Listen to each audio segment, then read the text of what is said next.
Señoras y señores, seguidamente, palabras del doctor Fernando Tuesta Soldevilla, coordinador general del Segundo Congreso Internacional de Estudios Electorales. Le brindamos un fuerte aplauso.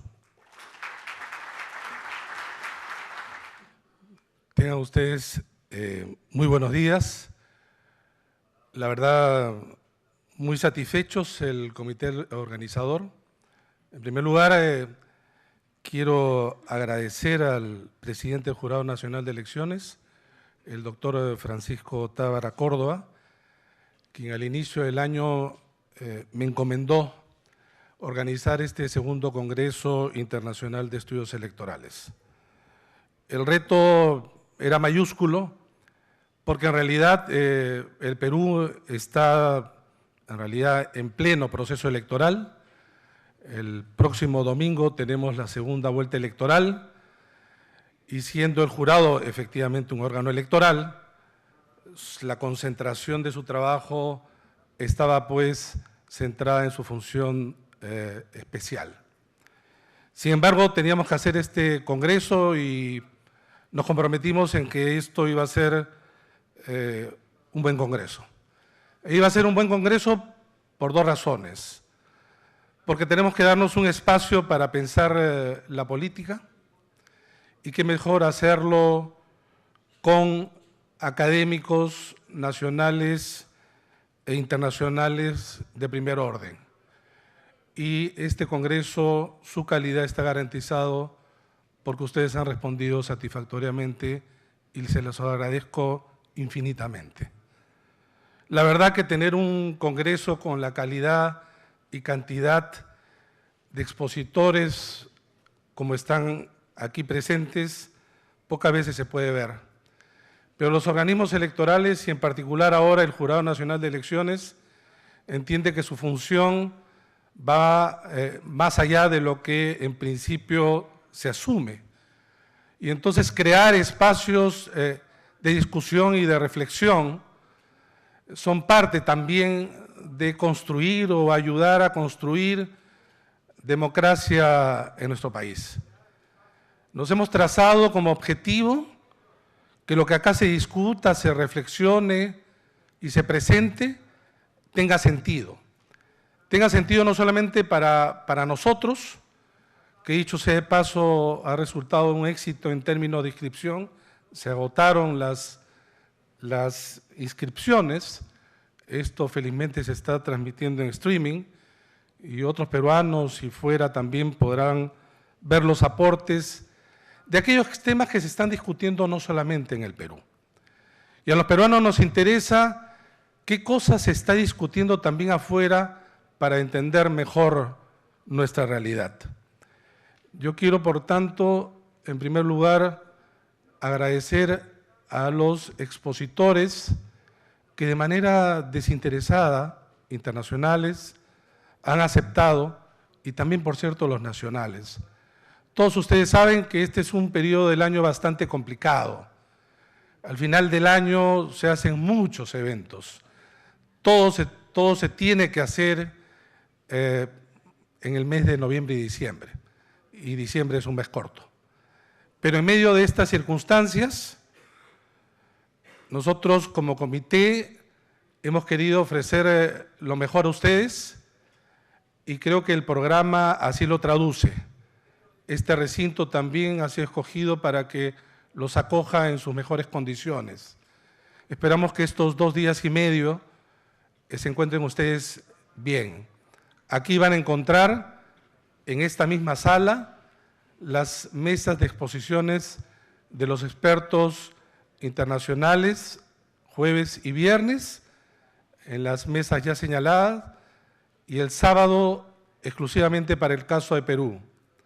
En las mesas, en los salones que están alrededor de este espacio, de este segundo piso, se van a realizar los paneles de manera simultánea a partir de las 10. Y a partir de esa misma hora, en el piso 11, según programa, la presentación de libros. Hay un vasto, evidentemente, eventos que se realizan de manera simultánea, pero así son los congresos y queríamos hacerlo de la mejor manera. Si hay algunos errores que pueden ustedes percibir, asumimos la plena responsabilidad, pero le decimos de la manera más sincera que hemos hecho todos los esfuerzos posibles para que esto salga bien.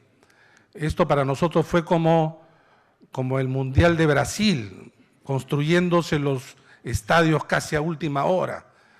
Muchas gracias nuevamente a todos y quiero en esta oportunidad encargarme de hacer la presentación de quien va a ser la exposición magistral, el doctor Julio Kotler, y dar algunas referencias, muy pequeñas, por cierto, de su vasta producción y actividad académica en nuestro país.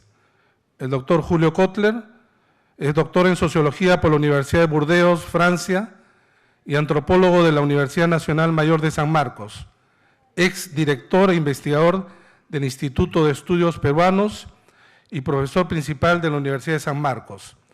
Ha sido investigador y profesor del Centro de Estudios del Desarrollo de la Universidad Central de Venezuela, investigador del Instituto de Investigaciones Sociales y profesor de la Facultad de Ciencias Políticas y Sociales de la Universidad Autónoma de México.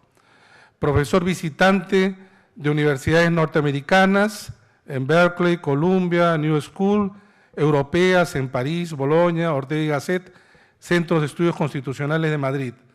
Autor y coautor de 67 publicaciones entre títulos, capítulos de libros, trabajos relativos al Perú, América Latina, donde destacan las desigualdades en el Perú, balances críticos, sobre todo su estado, clase y nación, estudios sobre desigualdad y muchísimos otros. Es doctor honoris causa de la Pontificia Universidad Católica del Perú. Se le ha conseguido el premio Callum Silver 2012, otorgado por la Asociación de Estudios Latinoamericanos LASA, y las palmas magisteriales en el grado de Amauta, otorgado por el Ministerio de Educación.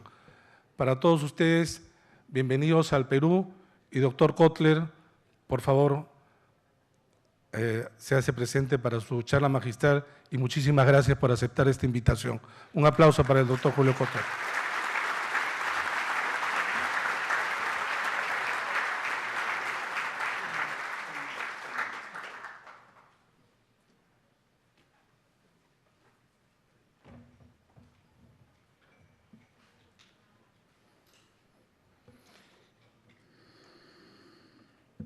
Quiero comenzar agradeciendo al doctor Francisco Tábara y a los miembros del Jurado Nacional de Elecciones por la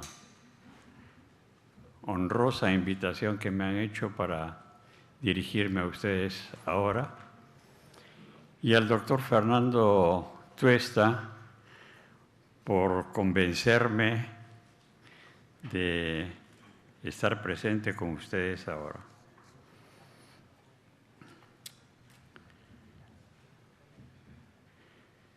Hoy en día, América Latina enfrenta una época tormentosa para la que no cuenta con cartas de navegación adecuadas a la época, sino con cartas de navegación obsoletas que muchas veces usamos desaprensivamente como si estuviéramos ante un mar calmo. Sheila Ben-Habib dice que navegamos en mares desconocidos con la ayuda de mapas elaborados en otros tiempos y para atender otras necesidades de las que tenemos actualmente. Mientras reconocemos los contornos de la nueva época que está acá con nosotros, no queda sino aprender a navegar contra el viento, a sabiendas de lo que corremos múltiples riesgos, por lo que no queda sino explorar el espacio que tenemos por delante una y otra vez hasta tener una visión despejada del horizonte.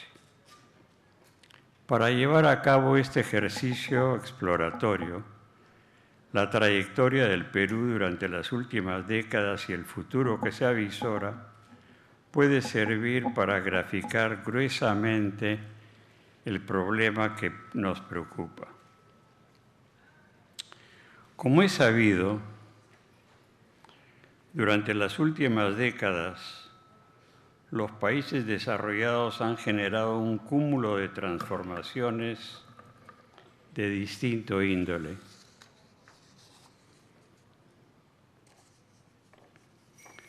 Que ha sacudido los fundamentos institucionales y normativos a escala universal, generando situaciones críticas con muy diferentes desenlaces de acuerdo a las particulares características de los países.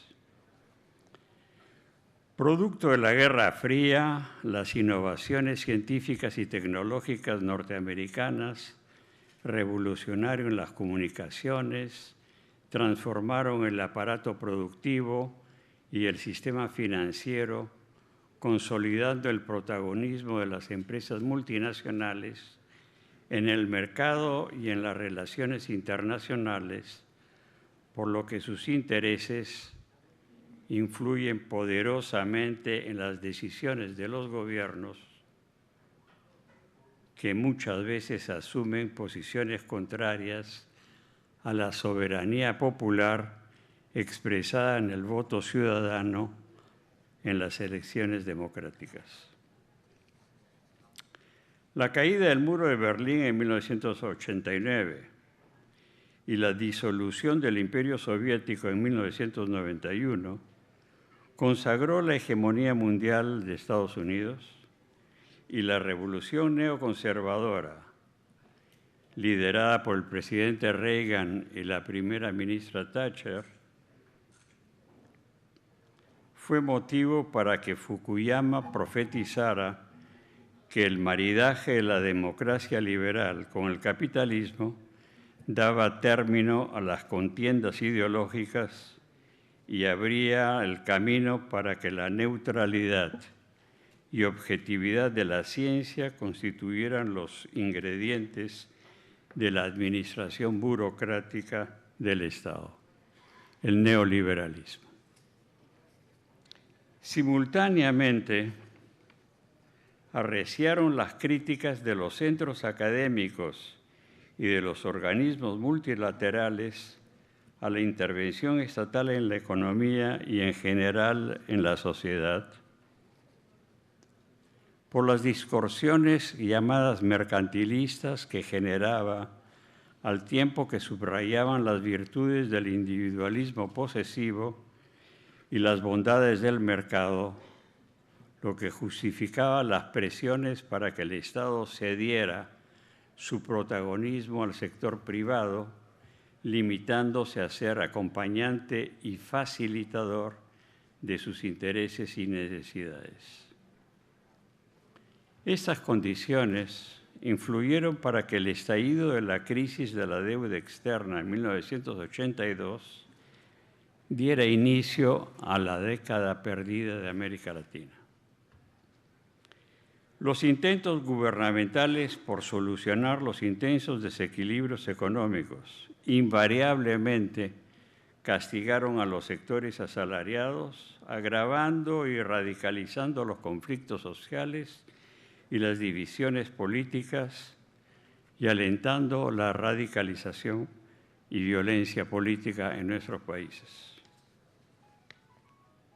La incapacidad del régimen democrático para solucionar esta crítica situación, satisfaciendo simultáneamente al sistema financiero internacional y los intereses de los actores nacionales, generó desconcierto, temor y frustración colectiva que derivó en el generalizado rechazo al Estado, a los partidos y a la partidocracia, y que derivó en la gestación de una coyuntura crítica en la que se perfilaban diferentes opciones.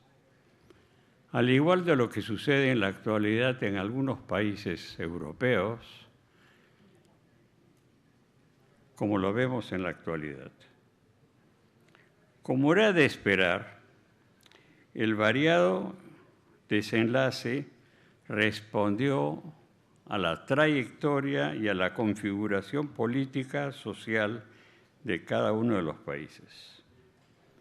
En unos casos, el colapso de los partidos y las movilizaciones sociales lideradas por dirigentes que sustentaban planteamientos antipolíticos, nacionalistas y populistas, favorecieron el giro a la izquierda de algunos países, con el consiguiente rechazo a las exigencias económicas del sistema financiero internacional.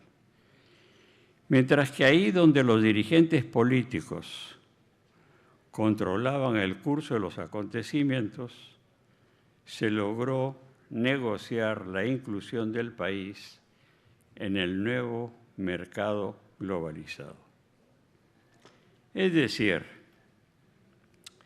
en ambos casos fueron los recursos y las relaciones políticas de cada uno de los países los factores que determinaron el tipo de desenlace que adoptaron frente a la coyuntura crítica que tenían por delante. De ahí que el estado desastroso del Perú en 1990 favoreció, a diferencia de los otros países, el vuelco a la derecha autoritaria que una vez más quebraba el precario régimen democrático.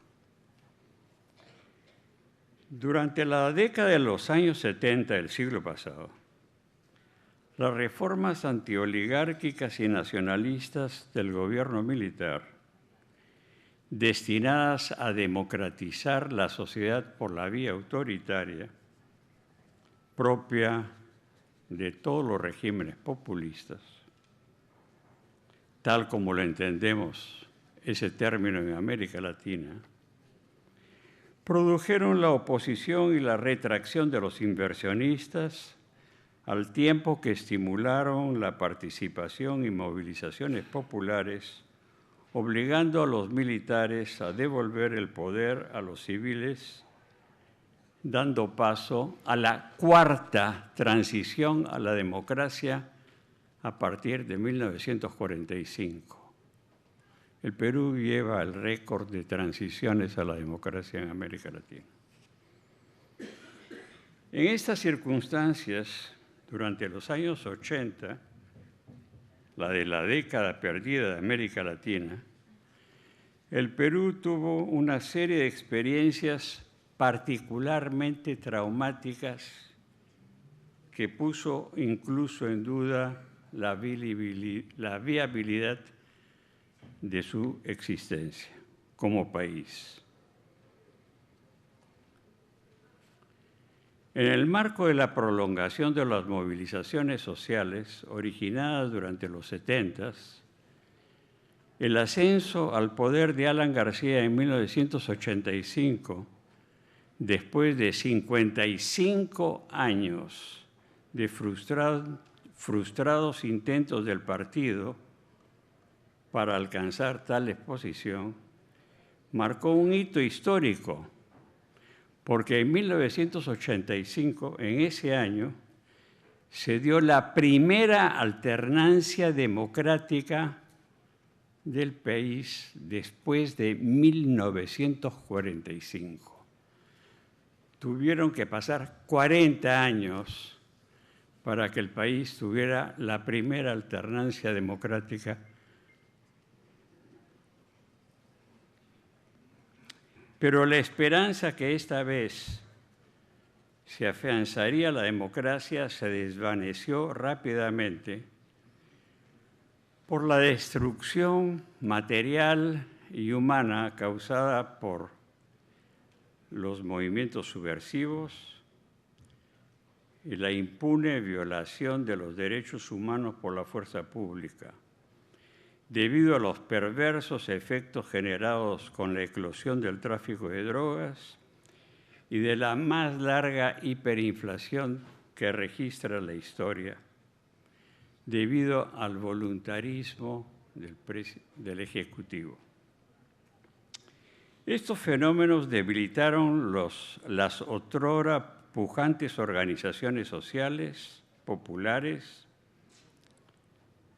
A su vez, la desmovilización de la sociedad se sumó al descrédito de los partidos políticos por su incapacidad para llegar a un acuerdo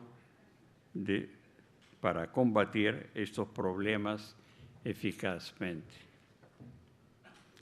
Así, después de décadas que los partidos populares de izquierda habían organizado y defendido los intereses sociales, estos fueron abandonados, especialmente por la población que se incorporaba en la vida pública y se concentraba en la informalidad, debido a la irresponsable participación en el descalabro gubernamental y a la ambivalencia de estos partidos hacia las acciones terroristas de los movimientos subversivos y, por ende, con la democracia.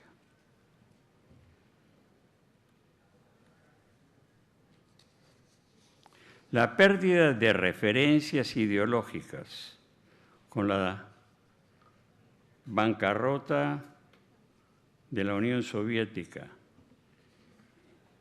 y la crisis del pensamiento marxista se sumaron para que este abandono a los partidos políticos fuera particularmente fuertes. Por último, la conjunción de esos fenómenos atacaron al Estado tradicionalmente débil al punto que se pensó en declararlo fallido. En 1990 se pensaba ya en la posibilidad de intervenciones extranjeras para apuntalar la existencia del país. Si se llegó a tal grado de destrucción, se debió fundamentalmente porque las profundas desigualdades sociales y étnicas del país encapsularon las identidades, propiciando actitudes de desconfianza y rechazo a los otros que supuestamente amenazaban con arrebatar las posiciones que detentaban. Sin embargo, ninguno de estas identidades cejaba en su propósito de resolver las fracturas sociales formulando proyectos que planteaban aplicar una nueva normatividad global y omnicomprensiva, total sino totalitaria, ideada a la sombra de algún pensador de preferencia europeo.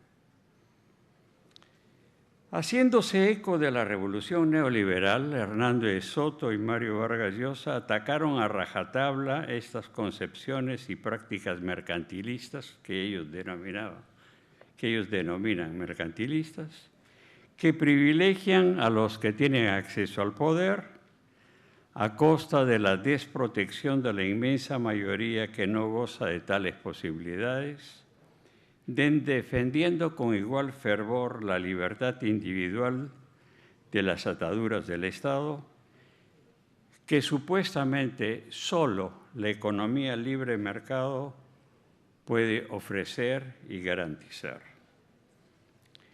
Es así como durante la década de los años perdidos de América Latina, además de los enfrentamientos bélicos, el Perú fue escenario de muy agudas contradicciones y de intensas polémicas ideológicas y políticas, que iban desde la discusión sobre el ideario maoísta, pasando por la polémica sobre el liberalismo, hasta llegar a las ideas utópicas nativistas.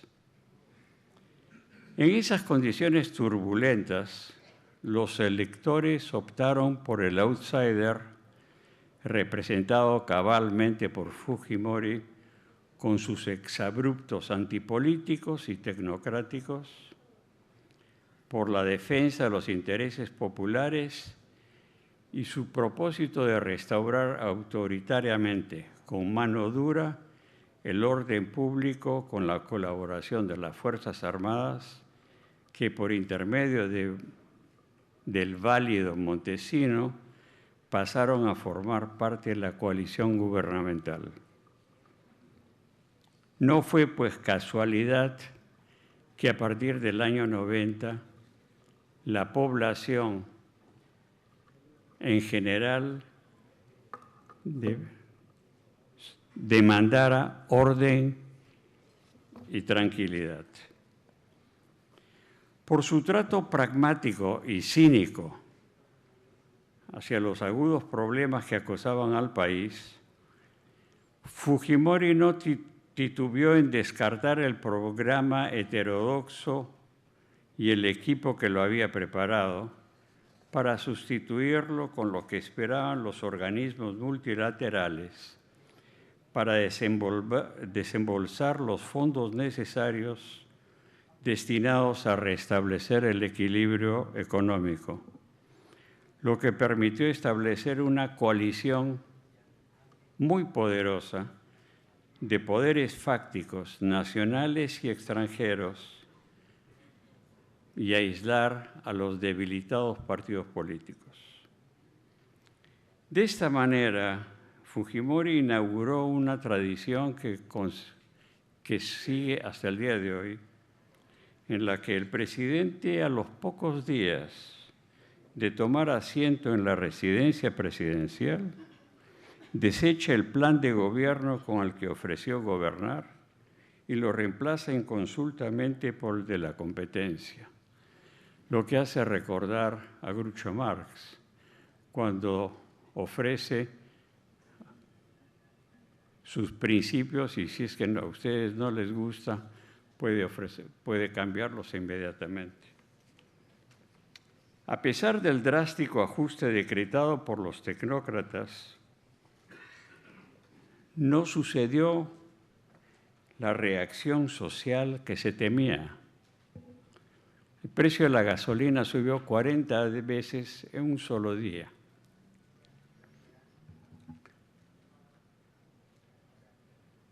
Lo que sorprendió a todo el equipo directivo del gobierno, pero además dio bríos a Fujimori para enfrentar el Congreso por negarse a conceder a las Fuerzas Armadas las atribuciones excepcionales que solicitaban para derrotar a la subversión y para también atacar al Tribunal Constitucional por impedir la aplicación rigurosa del programa de estabilización económica.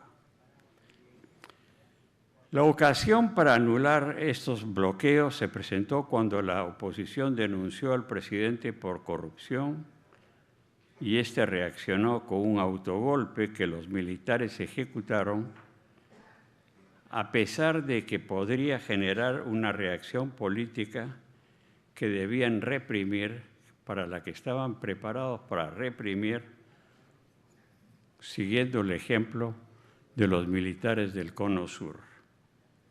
Sin embargo, una vez más vino la sorpresa cuando las protestas fueron tímidas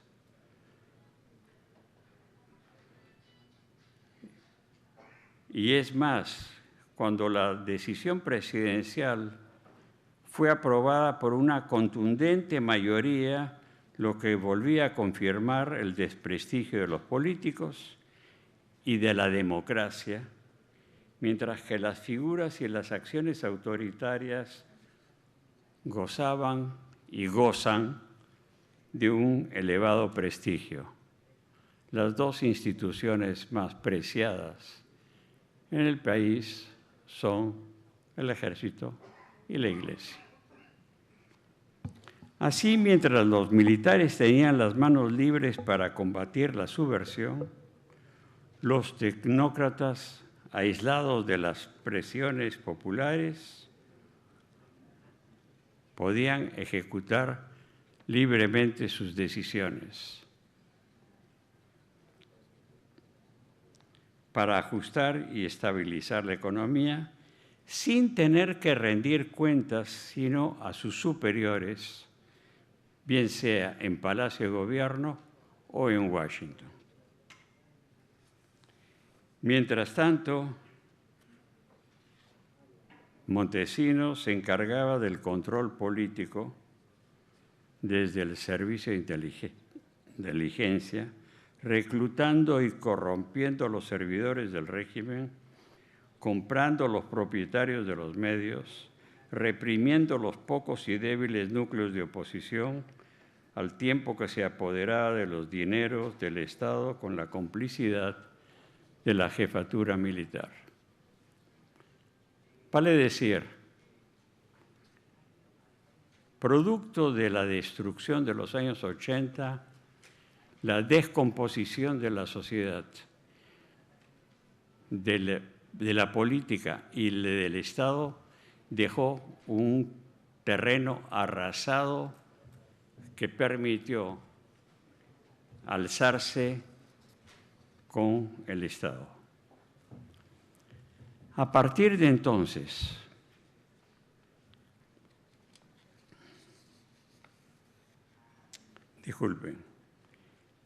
este acuerdo se consolidó con el rotundo respaldo social a raíz de la captura de los dirigentes y el desmantelamiento de los movimientos subversivos.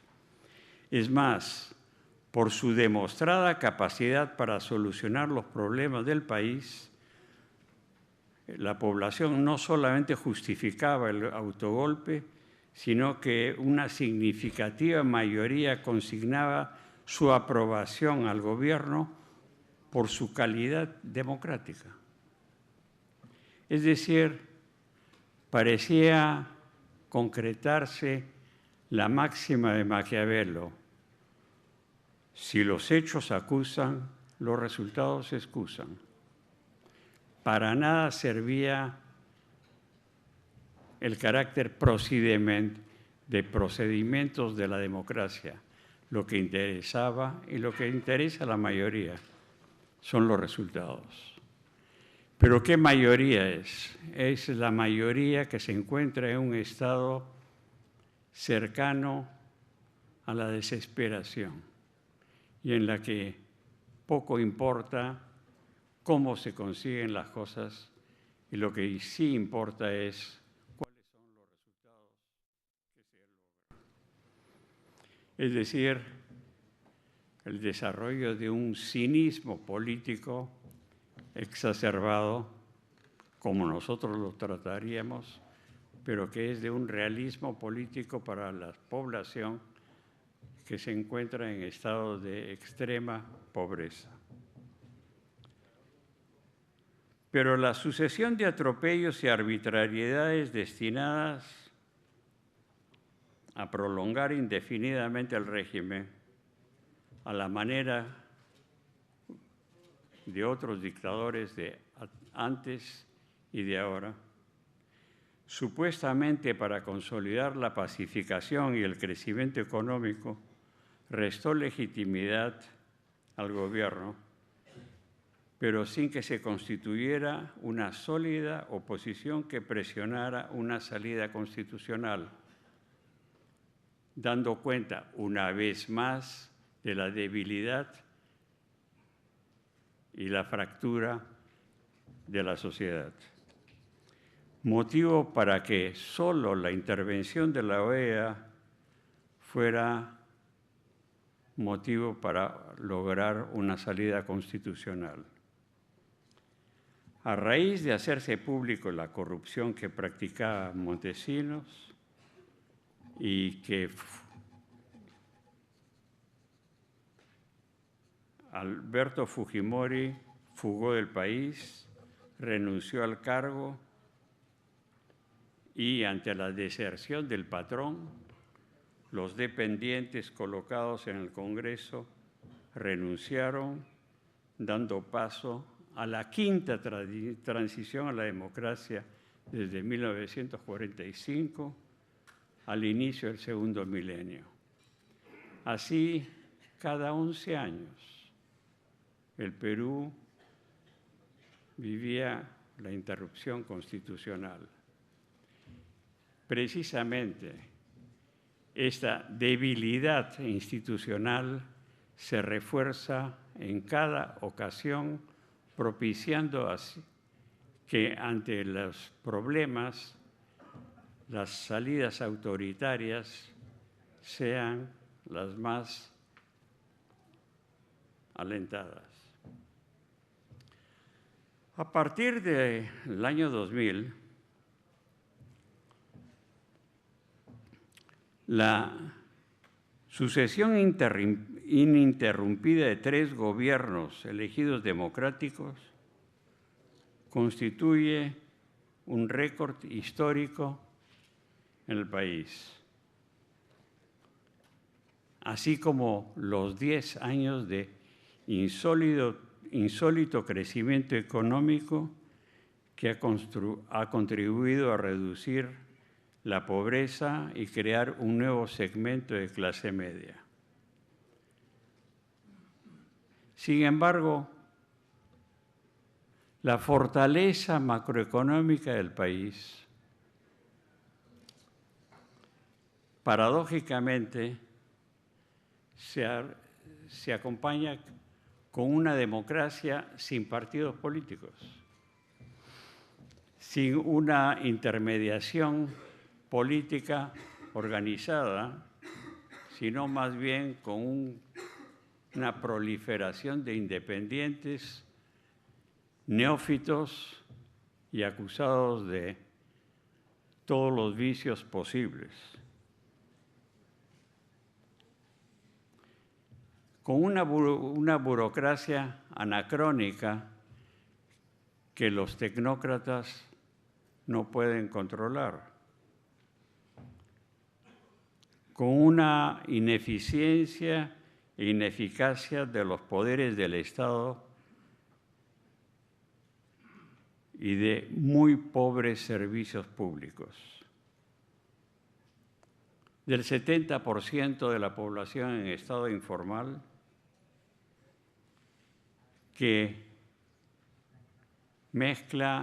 donde se mezcla la ilegalidad, el crimen organizado y la corrupción. En este panorama, con la fortaleza macroeconómica, lo que tenemos es paradójicamente una muy elevada desaprobación social a la política, a los políticos y a los poderes del Estado. Es más,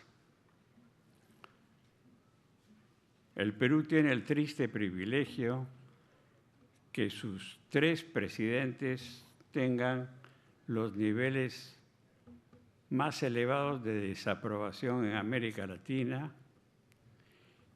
que las expectativas de la democracia sean las más bajas en la región y que los poderes públicos sean los más desaprobados en el continente.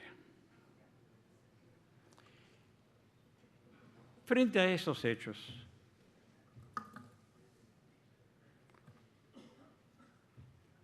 sobran los proyectos globales, totales, de reforma social e institucional, a sabiendas desconociendo la incapacidad, la falta de recursos para sostener el pase de esas reformas y el sostenimiento de esas reformas. Muy propio de un cierto tipo de pensamiento latinoamericano, se propone lograr determinados objetivos para los cuales no cuenta con los medios necesarios para lograrlo. Y sin embargo, apelando a una suerte de magia que se cree que a grandes ilusiones vendrán por sí solas, se realizarán por sí solas. Frente a esta manera de concebir las cosas, frente a esta ineficaz manera de concebir las cosas, la solución a los problemas, se plantea otra posibilidad, y es la de apuntalar lo poco bueno que se tiene para acumular fuerzas, como diría en el lenguaje leninista, de manera de avanzar paso a paso en la consecución de esas reformas. Porque de lo contrario, frente a los grandes objetivos, sin contar con los instrumentos y los recursos necesarios, las frustraciones volverán, los desastres se harán nuevamente presentes, las decepciones culminarán con nuevamente proponer a outsiders y oportunistas para que se hagan cargo de la cuestión. Yo siempre he dicho que, repitiendo la canción, que se requiere una escalera grande y una escalera chica para subir al cielo. Generalmente nos olvidamos de la chica creyendo que con la grande basta. Pero muchas veces cuando comenzamos a subir la escalera grande, nos caemos de bruces, nos rompemos las costillas y lloramos porque no podemos alcanzar el propósito que nos hemos puesto por delante. De esta manera, doctor Tábara, yo creo que en vez de imaginar un conjunto omnicomprensivo de reformas, se debería apuntar estratégicamente a fortalecer algunas de las pocas instituciones democráticas, como el Jurado Nacional de Elecciones, de manera tal de asegurar algunos espacios institucionales democráticos para de aquí al futuro. Muchas gracias.